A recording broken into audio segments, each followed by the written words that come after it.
Welcome to the Banker Lamp. Please enjoy the video. You start by prepping peppers and aromatics.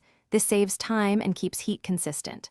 Once chopped, combine chilies, garlic, sugar, vinegar, and water in a saucepan over medium heat.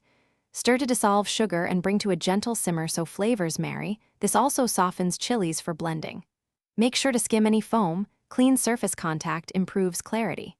Keep the heat moderate.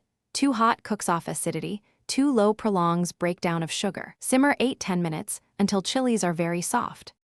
Once done simmering, cool slightly and transfer the mixture to a blender. You want hot but not boiling to avoid splatter.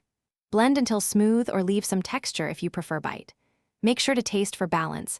Add more vinegar for brightness or sugar for sweetness. Return to the pan and bring to a low simmer. Stir in the cornstarch slurry gradually while stirring to avoid lumps.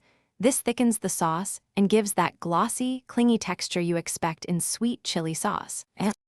You finish by letting the sauce cool slightly, then ladling it into sterilized jars so it keeps longer. Once cooled to room temperature, refrigerate. Chilling helps flavors settle.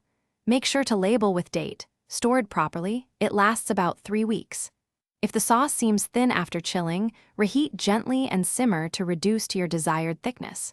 Conversely, if it becomes too thick, whisk in warm water 1 tablespoon at a time until you reach the right.